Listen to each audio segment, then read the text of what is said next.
The hype around the Topshop revival has admittedly been quite entertaining, from the cryptic reel happening earlier in the year, promising their relaunch, to the buzzy Trafalgar Square show that happened just this week. I, along with many others, have been swept back to the days of shopping in their Oxford Street flagship store on a Saturday whilst the DJ blasted club tunes way too loudly in my ears. But I think now that the show has actually happened and we're able to get a proper eye on the collection and what the brand is offering, it's become pretty clear that they've gone about this revival in the worst way possible, in my opinion. And the nostalgia for the past that they're really banking on for this revival to work isn't going to be enough. Let's dig into it.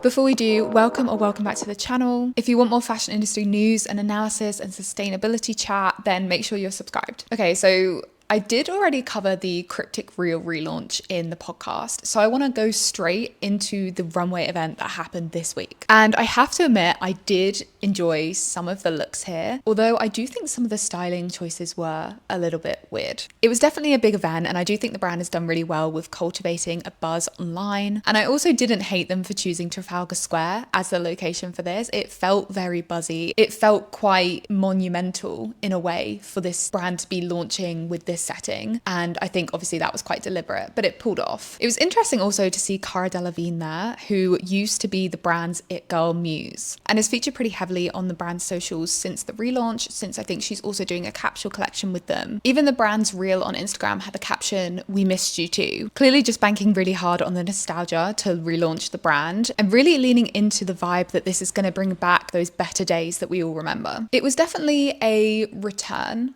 of the fashion brand that so many of us loved back in our youth, but calling it a reinvention, I'm not sure. From my point of view on the collection, nothing feels reinvented or new in any respect. Instead, it just feels like they're trying to capitalize on every trend and popular aesthetic they can get their hands on. Between the runway show and their Instagram page, I think they've managed to tick off butter yellow, deer print, suede, faux fur, polka dots, leopard print, pistachio green, the tennis aesthetic, cow print. It's like the ghost of TikTok micro trends past and future took over the stage. And honestly, I'm not sure why we're pretending there's anything new or innovative here. Although I do want to point out that I was definitely on the money when I said that Moto Chic is coming back for autumn in my fashion and Formula One video, because this specific look, okay, I love this look, but definitely on the money. I definitely know I'm not the only one that felt this way, and a lot of people pointed out that there wasn't really anything new here. But if you were just paying attention to the brand's coverage of the event and the previous months build up to this entire show, you'd think they were reinventing fashion. So I guess that's the event. Let's get into the entire rebrand. Like I said, Topshop seems to think they're reinventing the wheel here and offering people an aesthetic that they can't get at any other brand. Apparently, the team is banking on Topshop 2.0, benefiting from the fact that its core aesthetic, the London It Girl, is back in style and that no other brands are offering this same aesthetic. I was reading an interview with the managing director of Topshop speaking to the BBC, and she said that if you look at the high street now, there's a strong Spanish presence with the likes of Zara and also a Swedish presence with H&M. When Arcadia collapsed, we lost that Britishness. Arcadia being the group Topshop used to fall under until it collapsed. I thought this was kind of weird, not only because the globalized TikTok micro trend environment is not what I call the British aesthetic, but because the British Fashion Council also seems to be in on this game. The BFC shared coverage of the Topshop relaunch on their Instagram page with the caption, "The UK high street giant and millennial staple is a patron of the BBC, playing a key role in supporting us to deliver significant and impactful programs that benefit the industry at large."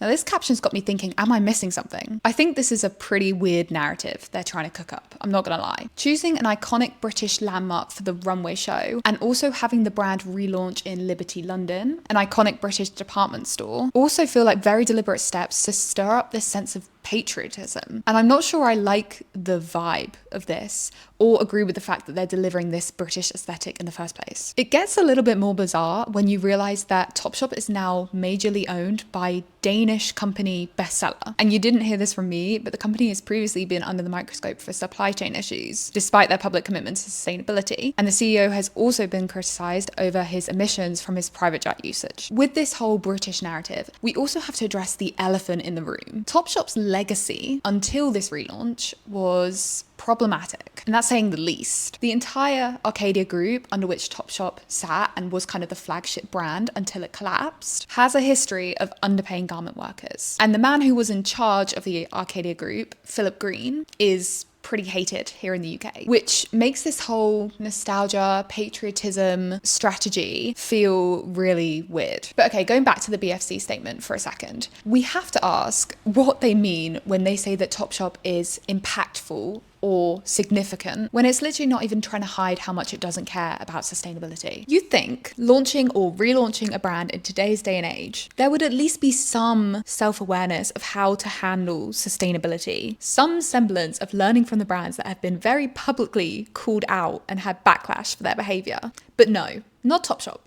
In that interview I mentioned with the BBC, the managing director, Michelle Wilson, barely mentioned the company's concern for what should be a focal point of any brand in 2025. In fact, she only mentioned sustainability when she was trying to justify the fact that their prices are higher than Shein. She mentioned that these higher prices reflect a sustainable model. I, for one, have seen no mention of this sustainable model anywhere else in this coverage, not on their Instagram page, not on their own website. In fact, the only thing I could find on their website after scrolling all the way down to the footer of the page was a tiny link that went to a paragraph called ethical standards. And this paragraph is so vague and brief that it might as well not be there. There's no actual mention of sustainability. There's no actual mention of garment workers or emissions or recycling initiatives or anything you might expect from a brand in 2025. I mean, even Shein has more information than this on their website. And according to a comment I saw on an Instagram post talking about this Topshop relaunch, this is actually a major regression for the brand, who used to have a lot more information available on their website talking about these things. So this feels very deliberate. In that same interview, the managing director did kind of expand by saying that the firm's focus is very much on the livelihoods of people within the supply chain that we partner with, and also the environmental impact of the brand. Okay, but like, are you going to back that statement up with anything? Are you going to put anything on your website about that? Are you going to give us any info on your supply chain or your emissions or your sustainability practices? Or are you even going to address the fact that the clothes you've put down the runway are based off micro trends that clearly aren't meant with longevity in mind? Out of interest,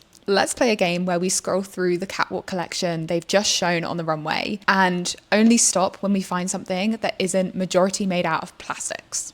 No. Oh, okay, viscose. So how many was that? Did someone count? Actually, out of this entire collection, there's only 2 items that aren't majorly made out of plastic. Does that not say something? Another big criticism I've seen circulating online is the lack of the brand's size inclusivity. This new collection only goes up to a size 18, and a lot of people are saying that this doesn't cater to the demographic that they should be catering to, i.e. the people that grew up with Topshop and have now grown up and maybe have different body types to what they're sending down the runway. Honestly, I feel like I could talk about this for a while, but I want to keep this video kind of brief. So those are my main points, my main criticisms about why Topshop has missed the mark for me. But let's talk about what I think they could have done instead briefly. Because what I can't understand is why they didn't play into their already built-in reputation for quality that has persisted over the internet for so many years and was a key part of why the hype around the Topshop revival was so big online. People remember Topshop as being good quality craftsmanship. It was kind of pre-ultra fast fashion, where our expectations for fast fashion were a little bit higher, and so brands tried to give us a little bit more. And without getting my hands on the actual clothes themselves, I can't tell you much about the craftsmanship, and maybe it's okay, but I think they've really missed a trick in not pushing this kind of content online and focusing on this craftsmanship that they're known for. I mean, the managing director saying they're focused on the livelihoods of the people making their clothing is a completely empty statement if that's not being shown on your social media and shown to your consumers who are buying the product. And more than just an ethical responsibility, I think this kind of content showing how the clothes are made, who made them, the craftsmanship going into them, would help to convince us that this is more than just another fast fashion brand whose clothes we can buy from anywhere. It would help convince us that the clothes we remember as being good from Topshop weren't just in our heads, and that the brand actually deserves their reputation for having well-made clothing. And I just think it really could have helped them stand out in the sea of faceless brands. I want to mention Lydia Bolton's reel, where she was talking about all of the things Topshop could have done that could have been better than what they did do, and specifically mention the one idea she had that I really liked, where she said that Topshop could have sent old collections down the runway. You know, those collections known for being good and well made and quality and hyped, either in their original form or upcycled and worked with new London designers to make that happen. And I feel like this would have really hit. And not only would it have really played on that nostalgia, but I also think it would have lent into this British narrative that they're trying to cultivate and made it a little bit more promising. Instead, as we know, they've just chosen to bank on that old reputation to get them sales without thinking about what it was that made them exciting in the first place. And I think this empty hype they're cultivating isn't going to last more than a few seasons. And then it's going to be so obvious that they're just another fast fashion brand following trend cycles and what TikTok thinks is cool. I'm not sure how they're going to keep the hype when that happens. Probably inevitably fall back on another celebrity collaboration like they were famous for doing. And obviously they've started to do that with the Cara Delevingne edit. But I think overall this isn't going to be a long-term plan. And if they don't pivot into something that is more than just any other fast fashion brand, they're going to be struggling really soon. I mean, I'm curious to hear your thoughts. I've taken quite a negative look, and I think that's just because I'm so tired by the idea of another fast fashion brand pushing polyester and TikTok trends, and I really just don't see how there's a gap in fashion for this right now. But yeah, that's all I have to say in this short video. If you like these more unscripted short videos on fashion industry news, then let me know in the comments and make sure you're subscribed. Have a lovely day. Bye.